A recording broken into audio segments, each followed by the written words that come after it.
નમસ્કાર દોસ્તો, ફરી એકવાર આપ સૌ કોઈ મિત્રોનું દિલથી હાર્દિક સ્વાગત કરું છું ગુજરાત ગવર્મેન્ટ જોબના યુટ્યુબ પ્લેટફોર્મ પર.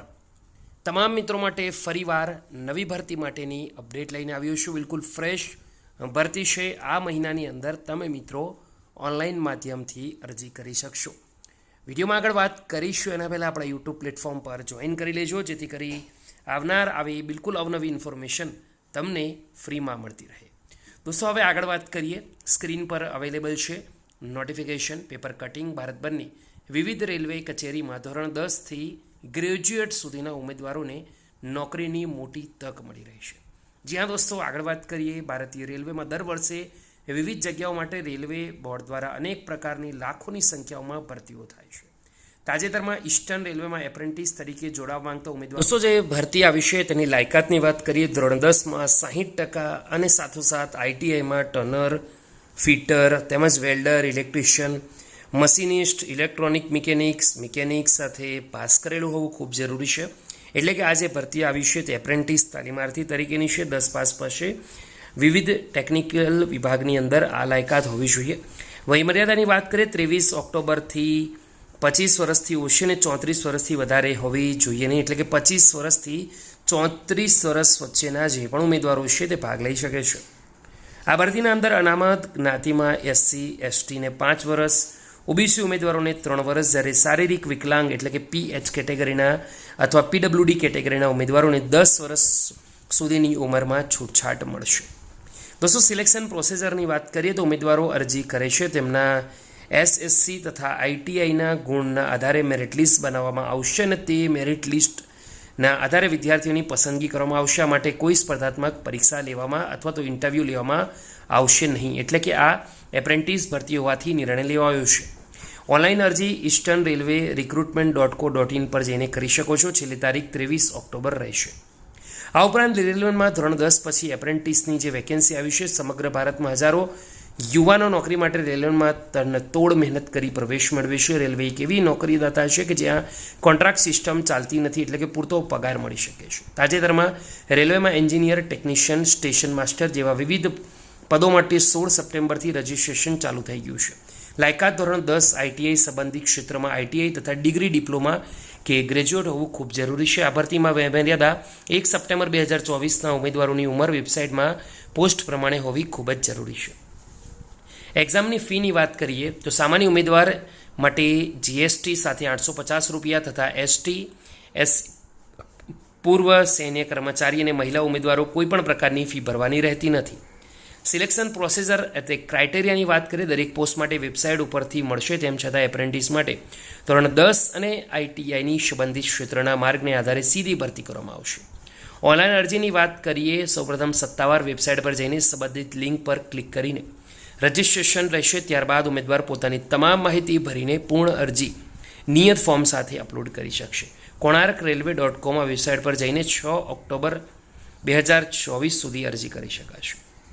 પેરા લશ્કરી બોર્ડમાં નોકરીની જે તક છે તેમાં તાજેતરમાં કેન્દ્ર સરકારના ગૃહ મંત્રાલય સંચાલિત પેરામિલિટરીમાં સેન્ટ્રલ ઇન્ડસ્ટ્રીયલ સિક્યુરિટી ફોર્સની ભરતી છે, એટલે કે CRSFની. પછી બોર્ડર સિક્યુરિટી ફોર્સ એટલે કે BSF. પછી આવશે સેન્ટ્રલ રિઝર્વ પોલીસ ફોર્સ એટલે કે CRPF. એના પછી આવશે Indo Tibet border police force એટલે કે ITBF. અને સશસ્ત્ર સીમા દળ અને આસામ રાઇફલ માટે પણ વિવિધ રાજ્યોમાં કોન્સ્ટેબલની જનરલ ડ્યુટી તથા રાઇફલમેન ડ્યુટી ભાઈ બહેન માટે અલગ નિયમિત રીતે ભરતી થતી હોય છે.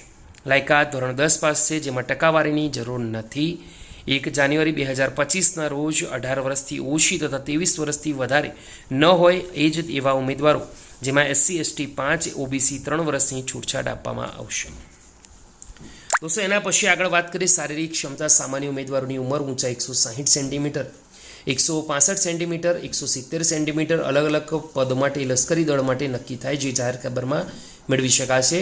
પસંદગી પ્રક્રિયા એટલે કે સિલેક્શન પ્રોસેસરની વાત કરીએ, મુખ્યત્વે ફિઝિકલ ટેસ્ટ તથા સ્પર્ધાત્મક પરીક્ષાના આધારે રહેશે. જ્યારે સ્પર્ધાત્મક પરીક્ષા ગુજરાતમાં અમદાવાદ, સુરત, વડોદરા અને મહારાષ્ટ્રમાં મુંબઈ ક્ષેત્ર લેવામાં આવશે. તો ગુજરાતમાં ખાસ ધ્યાન રાખો, અમદાવાદ, સુરત અને વડોદરા સિલેક્ટ કરવામાં આવશે. ઓનલાઈન અરજીની વાત કરીએ તો ઉપરોક્ત જણાવેલ દરેક અર્ધલશ્કર દળની વેબસાઇટ ઉપરથી વિશેષ માહિતી તથા શારીરિક ક્ષમતા અંગેની સંપૂર્ણ માહિતી મેળવી શકાશે, જ્યારે છેલ્લી તારીખ 14 ઓક્ટોબર રહેશે. દોસ્તો, આ થઈ વિગતવાર ઇન્ફોર્મેશન. હવે નવી ભરતી તરફ આગળ વાત કરીએ.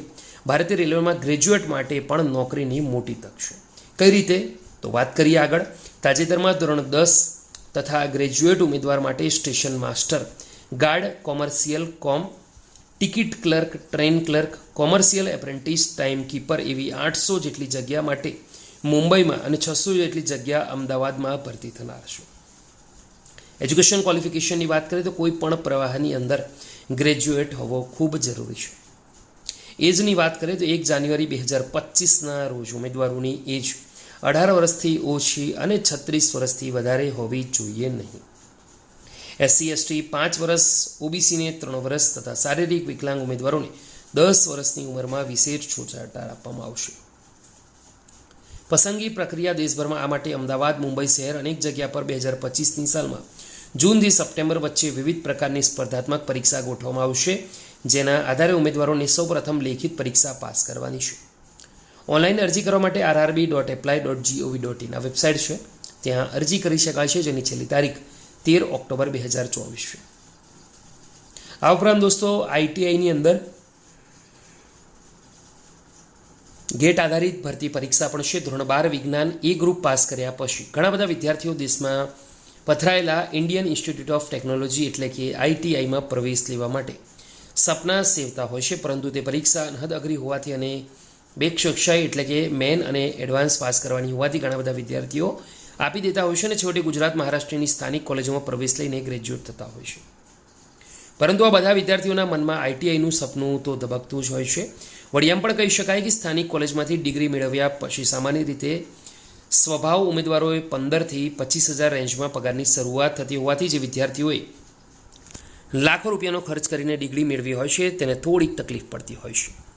આવા સંજોગોમાં દેશભરમાં પથરાયેલ ITIની અંદરથી પોસ્ટ ગ્રેજ્યુએશન કરવાની તક ગેટ દ્વારા મળે છે. લાયકાત: કોઈપણ પ્રકારની BTech એન્જિનિયરિંગ પરીક્ષા અથવા MSCની zoology, chemistry, biochemistry, microbiology, life science કે કોમ્પ્યુટર એપ્લિકેશન અથવા BPharm AB માર્કમાં પાસ થયેલ અથવા પરીક્ષા આપનાર ઉમેદવારોને અરજીપાત્ર છે. વયમર્યાદાને કોઈ બાધ્ય નથી. ભવિષ્યમાં તક આ પ્રકારના ઉચ્ચ અભ્યાસ મેળવ્યા પછી ભારત સરકારની પબ્લિક સેક્ટરની કોઈ પણ કંપની જેવી કે IOCL, BPCL, HPCL, IBP oil, ONGC, BHEL, GAIL, NTPC, MTNL, BSNL કે SCL સારી નોકરીને પાત્ર બનીને સારું પેકેજ મેળવી શકાય છે. પસંદગી પ્રક્રિયાની વાત કરીએ, ગુજરાત ખાતે અમદાવાદ, સુરત, વડોદરા, રાજકોટ સહિત વિવિધ કેન્દ્રમાં આ પરીક્ષા ફેબ્રુઆરી મહિનામાં 1, 2, 15, 16, 2025ના રોજ લેવામાં આવશે, જેની લાગતા વળગતા ઉમેદવારોએ ખાસ નોંધ લેવાની છે. છેલ્લી તારીખ 7 ઓક્ટોબર રહેશે. તો દોસ્તો, લગભગ 8 મિનિટથી વધારે મોટો વિડીયો બની ગયો છે. આશા રાખું છું તમને સૌને ગમ્યો હશે, જે તે લાયક ઉમેદવારોને આ અરજી કરવી ગમતી પણ હશે. તો છેલ્લી તારીખ ઘણી બધી ભરતીઓની આજે છે, ઘણી ભરતીઓની આવતીકાલે છે. આ મહિનાની અંદર તમામ ભરતીઓ ફિનિશ થઈ જશે. રિક્વેસ્ટ કરું છું એના પહેલાં જ અરજી કરી દે. વિડીયો ગમ્યો હોય તો લાઈક કરી, બીજા મિત્રો સુધી શેર કરી. ફરીવાર મળીશું. ત્યાં સુધી ગુડ બાય, ટેક કેર.